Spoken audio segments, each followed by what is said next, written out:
Fala pessoal, tudo bem? Bem-vindos de volta ao meu canal.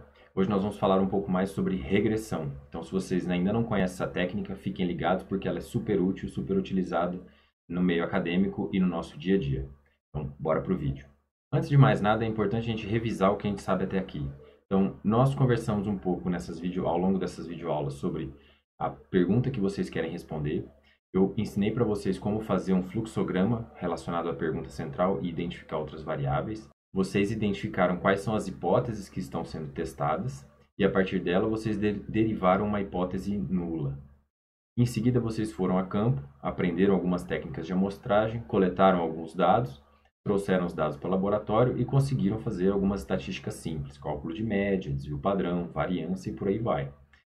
Se vocês tinham uma hipótese relacionada à comparação entre média de dois grupos, eu ensinei para vocês como fazer um teste T, como fazer e como aplicar um teste T.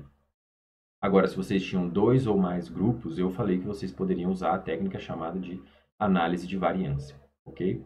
Então, basicamente, essas duas técnicas até aqui, elas utilizam dados categóricos, elas utilizam dados que são grupos. Nós estamos sempre comparando médias entre grupos.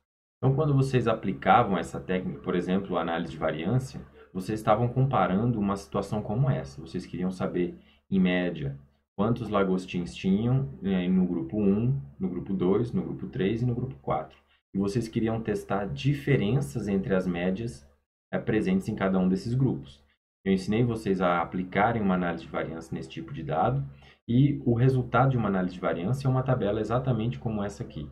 Então, nós temos os grupos, ou a variabilidade ligada aos grupos, o resíduo, ou a variabilidade ligada ao resíduo, e a variabilidade total do meu experimento. Então, esse é o quadro resultante de uma análise de variância. Cada uma dessas linhas corresponde aos grupos, ao resíduo e ao total. Nas colunas nós temos GL, que é o grau de liberdade, soma dos quadrados, que vocês já devem saber que é uma medida de variabilidade associada a cada uma dessas linhas, as médias quadradas, o valor de F e o valor de P. Na aula passada eu ensinei vocês a calcular cada um desses elementos dessa tabela. Basicamente, a soma dos quadrados é a variabilidade de cada uma dessas linhas. Então, a variabilidade dos grupos, ou a variabilidade relacionada ao meu fator, no caso, aos meus grupos. A variabilidade associada ao resíduo, ou a variabilidade dentro de cada um dos grupos. E a variabilidade total do experimento, que tem a ver com a variabilidade de todos esses pontos juntos, ok? Se vocês dividirem a soma dos quadrados pelos graus de liberdade, vocês vão obter as médias quadradas. 53,50 dividido por 12, 4,45. 87,75 por 15, vocês vão ter 5,85. Ok? Essas são as médias quadradas. É uma medida de variabilidade, como se todas essas linhas aqui tivessem o mesmo número de graus de liberdade. Depois, para eu calcular o valor de F, basta eu dividir a média quadrada. Depois, para calcular o valor de F, basta eu dividir a média quadrada do grupo pela média quadrada do resíduo. 11,417 dividido por 4,458 vai dar 2,56. Com esses graus de liberdade no numerador e no denominador, qual é a probabilidade de eu encontrar um valor de F igual ou maior que 2,56? A probabilidade é 10. Então, nesse caso, baseado no valor de probabilidade da hipótese nula estar correta, vocês vão tomar uma decisão se vocês aceitam ou rejeitam a hipótese de igualdade na diferença entre as médias. O problema desse tipo de análise é que nem sempre as variáveis se enquadram nessas caixinhas, nessas comparações entre grupos. Então, eu vou dar um exemplo aqui para ilustrar um problema que pode acontecer quando vocês estão tentando encaixar em uma caixinha uma variável que naturalmente não é formada por caixinhas diferentes. Então, imagina que vocês têm o seguinte experimento. Eu tenho aqui um gráfico que representa a atividade de um determinado inseto em função da temperatura do dia, ok? Esses dois gráficos são idênticos, certo? Mas eu vou mostrar aqui, cada um desses pontinhos representa uma unidade amostral relacionada à atividade de um inseto a uma determinada temperatura. E como vocês estão vendo esses pontinhos aqui, essa sequência de pontinhos mostra a relação entre temperatura e atividade. Então, à medida que você aumenta a temperatura, a atividade do inseto aumenta um pouco, a partir do momento ela estabiliza e depois, a partir de uma certa temperatura, ela cai, ok? Vamos supor que a gente conheça essa relação. Em geral, quando a gente está estudando alguma coisa seja em laboratório ou em campo, a gente desconhece a relação entre essas duas variáveis, entre atividade e temperatura. Nesse caso, vou colocar aqui para o exercício que a gente conhece, ok? Então, vamos supor que nós conheçamos essa relação entre essas duas variáveis e João e Maria desconhecem. São dois pesquisadores que estão querendo avaliar o efeito da temperatura na atividade de um determinado inseto, ok? E João e Maria vão fazer dois experimentos. Eles estão fazendo o mesmo estudo, só que independentemente, um separado do outro. João vai lá e vai amostrar a atividade do inseto em uma determinada variabilidade de temperatura. Ele vai fazer um experimento e vai amostrar, vai quantificar a atividade desse inseto em uma temperatura entre 26 e 28 graus. E vai chamar isso de temperatura baixa. Ele também vai quantificar a atividade de um inseto em uma temperatura considerada por ele alta, que é entre 32 até 34 graus, e vai medir a atividade do inseto. Maria vai fazer a mesma coisa com duas caixinhas, temperatura alta e temperatura baixa. Mas Maria vai considerar um intervalo de temperatura diferente de João. Ela considera um intervalo de temperatura entre 18, 19 graus até 22 graus como sendo baixo. E uma temperatura alta como sendo 32 até 35 graus mais ou menos. Ambos fazem esse experimento e vão quantificar a atividade do inseto e vão compilar os dados que eles têm. Então, esses dados que estão aqui dentro esses pontinhos que estão dentro dessas linhas pontilhadas representam os dados coletados por João e Maria. Se eles compilarem essa informação, eles vão obter dois gráficos, ou um gráfico para cada um deles. Então, eles colocaram aqui a atividade do inseto em função da temperatura no experimento de João. João pegou esses dados aqui, esses pontinhos, e colocou aqui, ó. Então, temperatura baixa. E esses pontinhos aqui, temperatura alta, e colocou aqui. Maria fez a mesma coisa com os dados que ela coletou, ok? Lembrando que tanto João e Maria, eles não conhecem a relação da temperatura com a atividade do inseto. Só nós que conhecemos a título deste exemplo. Se vocês observarem os gráficos gerados por João e Maria, vocês conseguiriam identificar mais ou menos o valor das médias de cada um desses grupos. Então, aqui seria a média do grupo baixo para Maria e a média do grupo baixo, do grupo alto para Maria. Enquanto que aqui seria a média do grupo alto para João e a média da atividade do inseto na temperatura no grupo baixo de João. Se vocês forem analisar esses dados, como nós estamos falando de dois grupos, temperatura baixa e temperatura alta, a análise mais simples que a gente teria para usar aqui nesse caso e testar se essas diferenças entre as médias são significativas, seria um teste T. Então, o teste T nesse caso iria testar a média desses dois grupos é diferente ou é igual? Elas são significativamente diferentes ou elas só podem ser simplesmente devido ao acaso? João e Maria aplicaram cada um com seu conjunto de dados um teste T e eles obtiveram o seguinte resultado. No teste de João, o valor de diferença, vocês viram aqui que a diferença entre as médias é muito pequena. Então, o valor de diff, ou da estatística T, ela tende a zero. Ela é muito próxima de zero. E ele calculou o valor de probabilidade da hipótese nula estar correta e chegou à conclusão que ela tem 78% de chance de estar correta. Certo? Já a Maria, as médias que a Maria detectou aqui são um pouquinho maiores. Então, os valores de diff necessariamente serão muito maiores do que 1, muito maiores do que 0, certo? Ela calculou o valor de probabilidade e encontrou um valor de probabilidade de 0,35.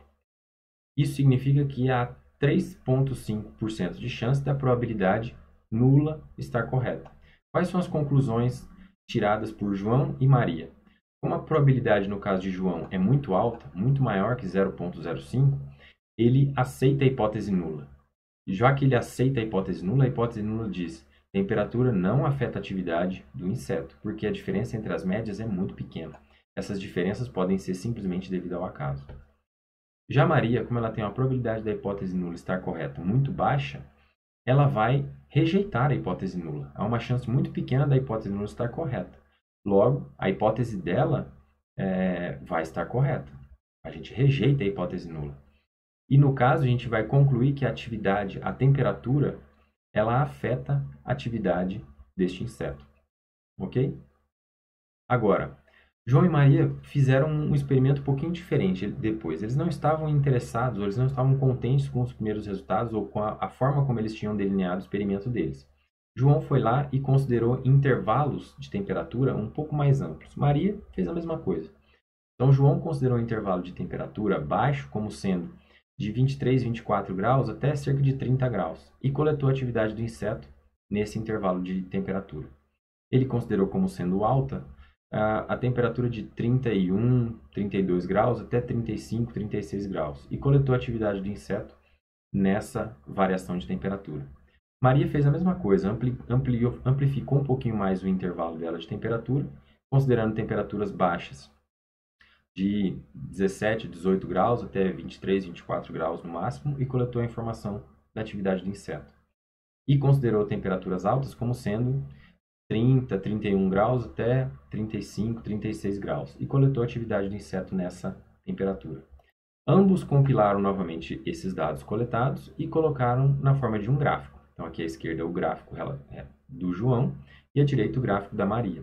Então, vocês podem observar, se vocês forem dar uma olhada nas médias aqui nesse caso, a média desse grupo baixo de João vai estar mais ou menos por aqui, a média do grupo alto de João vai estar mais ou menos por aqui, já a média do grupo baixo de Maria vai estar mais ou menos por aqui, e a média do grupo alto para Maria também vai estar mais ou menos por aqui. Eles precisam comparar essas diferenças entre as médias para saber se a temperatura influencia ou não a atividade do inseto, e eles vão usar um teste T para fazer isso. Então, aplicaram novamente um teste T. No caso do João, ele aplicou um teste T e encontrou diferenças de diff muito maiores que 1 ou muito maiores que 0, e encontrou um valor de probabilidade de 1%, ou de 0,013%. Como essa probabilidade é muito baixa, ele rejeita a hipótese nula. Logo, ele conclui que a temperatura afeta a atividade do inseto. Já Maria encontrou valores de diff, como as médias são muito parecidas, ela encontrou valores de diff muito próximos de 0. E a probabilidade associada a essa hipótese nula era de 22%, ou 0,22. Como essa probabilidade é alta, ela decidiu aceitar a hipótese nula. Se ela aceita a hipótese nula, ela chega à conclusão que a temperatura não afeta a atividade desse inseto. Ok? Mas agora, parece estranho para vocês? Deem uma olhada nesse tipo de experimento. Eu compilei aqui a informação de João, do experimento de João e de Maria, nos dois casos, nos dois cenários em que eles executaram esse delineamento deles. No primeiro caso, quando o intervalo de temperatura de João era estreito, o resultado dele deu não significativo, ou não significante. Já o resultado de Maria, quando o intervalo era estreito, deu significativo, ou significante. Ela, no caso, rejeitou a hipótese nula. Agora, no experimento de João, quando ele ampliou o intervalo de temperatura, a diferença entre as médias dele foi significativa. Já no experimento de Maria, quando ela ampliou o intervalo de temperatura dela, a significância dela foi muito alta, ou seja, ela aceitou a hipótese nula. Mas então, por que essas diferenças acontecem? Pensando do ponto de vista prático, se vocês forem fazer o delineamento como o João no primeiro cenário ou como a Maria, vocês vão ter respostas diferentes. Agora, por que essas respostas diferentes acontecem? Elas acontecem porque vocês, no caso João e Maria, estavam transformando uma variável que é naturalmente contínua em uma variável categórica, em níveis subjetivos. Vocês se lembram que eu falei o que eles consideraram como temperatura baixa e temperatura alta? João e Maria consideraram coisas completamente diferentes, de temperatura alta e temperatura baixa, e também consideraram intervalos diferentes de temperatura alta e baixa. Essa categorização, essa transformação de uma variável contínua, que é a temperatura, em caixinhas, esse empacotamento de uma variável contínua, pode ter um efeito muito grande na conclusão do teu trabalho. Então, se vocês, dependendo da forma como vocês forem categorizar essas variáveis, que são naturalmente contínuas, vocês vão chegar a uma ou outra resposta. Isso é bom? Não. Isso é péssimo. Por quê? O experimento de um cientista precisa ser o mais concreto, o mais correto possível, o mais próximo da realidade. Se vocês transformarem variáveis que naturalmente são contínuas, como a temperatura, o que é uma temperatura alta e uma temperatura baixa? Temperatura alta e baixa para João e Maria podem ser coisas completamente distintas. Os intervalos que eles estão usando para considerar temperaturas altas e baixas também são completamente distintos. E essa subjetividade ela vai ser repassada para o teu teste estatístico a cada vez que vocês forem transformar uma variável naturalmente contínua em uma variável categórica ou em níveis. Então, o que eu faço para evitar esse tipo de problema? A gente vai ter que tratar as variáveis da forma como elas são. Já já eu vou explicar para vocês uma outra técnica para vocês usarem e testarem efeitos entre variáveis contínuas. Mas antes disso, vamos dar uma olhada nos tipos de variáveis para a gente se inteirar um pouco desse assunto. Imaginem a seguinte situação: minha esposa chega para mim e pergunta: que cor você gostaria que eu pintasse minhas unhas? Ou o que você acha que fica melhor para mim nesse momento? Eu posso dizer vermelho. Eu gosto de vermelho. Eu acho que vermelho fica interessante. Então, pinte todas as tuas unhas de vermelho. Mas ela vai falar: mas espera aí. Que vermelho você está falando? Você está falando do preguicinha, toque de ira, pura luxúria, doce orgulho ou o quê? Para mim, todas essas cores são muito parecidas. Todas elas são próximas de vermelho ou com uma variação um pouquinho maior ou menor que o vermelho. Esse problema ocorre porque as cores são naturalmente uma variável contínua. Quando a gente tenta colocar as cores dentro de caixinhas, a gente começa a ter nuances muito pequenas ou muito específicas de cada uma das cores. E essas diferenças muitas vezes podem não ser percebidas pelas pessoas da mesma forma. Então, o que eu posso estar enxergando aqui como vermelho, vocês podem estar falando que é rosa. Ou, se eu estou achando que a possessão rosa é próximo de vermelho para mim, vocês podem dizer que isso não está muito mais próximo do rosa do que o vermelho, ok? Mas cores, naturalmente, elas são um comprimento de onda. Elas têm uma variação, ou elas têm um grau ao longo de uma escala. Então, cada uma das cores que a gente conhece, ela tem um comprimento de onda específico, ela tem uma caixinha específica dentro dessa escala. Só que, obviamente, separar essas cores em função da escala, em função desse gradiente, vai ser muito difícil. Onde é que começa e onde é que termina o vermelho? Essa é uma escala contínua, essa é uma cor que ela vai mudando de pouquinho em pouquinho até se transformar em uma outra, ok? Então, quando a gente categoriza uma variável com uma cor, dessa forma, ou um esmalte, ou temperatura, quando a gente categoriza qualquer que seja a variável, a gente vai ter sempre problema de subjetividade. O que a gente está comparando? Quais caixinhas que a gente está comparando? As caixinhas são as mesmas em função de experimentos feitos por diferentes pessoas?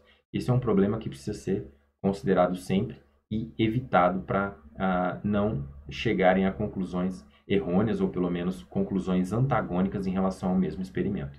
Então vamos dar uma revisada aqui em quais são os tipos de variáveis que nós temos e como é que elas são chamadas. Até agora a gente falou bastante sobre variáveis qualitativas. Qualitativas são variáveis que são formadas por grupos. Variável qualitativa ela pode ser dita como uma variável que contém grupos ou que contém caixinhas pré-definidas. Ela pode ser subdividida em nominal ou ordinal. Já as variáveis quantitativas elas podem ser contínuas ou discretas. Essa é uma classificação muito simplista só para vocês familiarizarem com essa nomenclatura. Quando a gente está falando de variáveis qualitativas nominais, significa que as caixinhas elas têm grupos, elas são caixinhas diferentes, mas elas não têm nenhuma relação entre elas. Quando a gente está falando de ordinal, existe uma certa ordem em relação a essas caixinhas. Isso significa que tem uma ordem ou um grupo que vem antes do que o outro, ou que vem primeiro, ou é maior ou menor que o outro. Ok? Mas essas caixinhas são pré-definidas. Então vamos dar uma olhada aqui em algumas variáveis que é muito mais fácil de entender. Se eu falar aqui masculino e feminino, quando eu estou falando de masculino e feminino, eu estou pensando em dois grupos. Estou simplificando a questão do sexo só para facilitar a minha vida.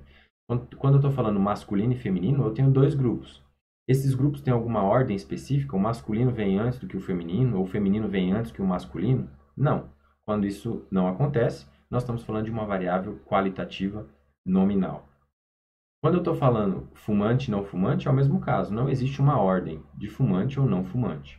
Agora, quando eu estou falando de primeiro, segundo e terceiro graus, isso existe, é um nível de escolaridade. Existe uma ordem dentro dessas três caixinhas. Você sabe que o primeiro grau veio antes do segundo, o segundo veio antes do terceiro.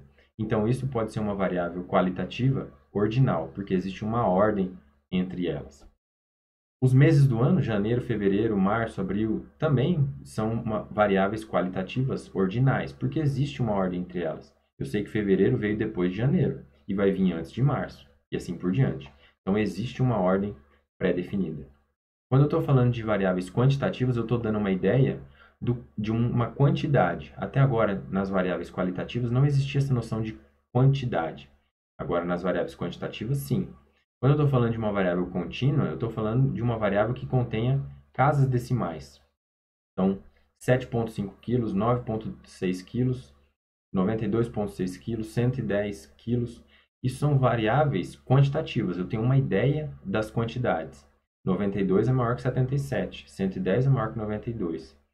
E elas são contínuas. Eu não estou especificando um grupo, eu estou considerando valores decimais ou qualquer valor decimal entre dois números inteiros. Quando vocês tiverem valores decimais em algum número, muito provavelmente vocês estão tratando de uma variável contínua, ok? Variável quantitativa discreta. Quantitativa discreta, ele também está descrevendo quantidades. Então, 6, 32, 1, 0, 4, 6, 10, tudo isso são quantidades. Notem que eu não estou considerando casas decimais. Eu estou considerando o 0, o 1, o 4, o 6. O que tem entre o 0 e o 1, nesse caso, nesse exemplo, aparentemente não existe nada. Se não existe nada entre 0 e 1, vocês estão falando de uma variável quantitativa discreta, ok? Porque os valores são discretos. Casas decimais não são permitidas nesse caso. Agora, se entre 0 e 1 tiver infinitos números decimais, vocês muito provavelmente estarão falando de variáveis contínuas, quantitativas contínuas. Agora, se vocês pegarem todos esses exemplos aqui e classificarem quanto a essa classificação, vocês vão ver esse resultado aqui. Então, pesquisem um pouco mais sobre essas variáveis, esses tipos de variáveis qualitativas e quantitativas, nominal, ordinal, contínua e discreta, para vocês entenderem melhor como isso funciona. Isso vai ser fundamental para a gente entender os próximos passos nas nossas análises. Por que isso vai ser importante? Porque os testes que nós estamos aprendendo até agora, ou considerando, eles vão ser relacionados ao tipo de variável no meu eixo X, ou o tipo da minha variável independente. Então, quando nós tínhamos variáveis qualitativas, nominais ou ordinais sendo comparadas no eixo X, quando eu estava comparando o sexo, diferenças entre as médias em machos e fêmeas, ou diferenças entre médias em grupos com ou sem peixes, ou diferença entre médias com sem peixes, com peixes carnívoros, com peixes herbívoros, ou seja lá o que for, grupos, nós estamos sempre falando de teste T ou análise de variância. Agora, se nós temos no nosso eixo X variáveis quantitativas e principalmente variáveis contínuas, a gente vai ter que usar um outro arcabouço metodológico. A gente vai ter que usar um outro teste para analisar esse tipo de dado. Por quê? Lembrem-se que eu falei no começo desse vídeo. Se vocês categorizarem, criarem caixinhas para uma variável que necessariamente é quantitativa contínua, vocês podem ter problemas no experimento de vocês, ok? Então, em vez de forçar as variáveis contínuas, transformando-as em caixinhas para poder aplicar o teste T ou a nova, é melhor a gente trabalhar com elas sendo contínuas e utilizar uma outra técnica estatística para analisar se existe ou não efeito. No próximo vídeo eu vou ensinar para vocês que teste é esse, como isso é feito e como é que ele funciona dentro dele conceitualmente. Se vocês estão gostando, não esqueçam de compartilhar e deixar o comentário aqui caso vocês tenham alguma dúvida. Então, até o próximo vídeo.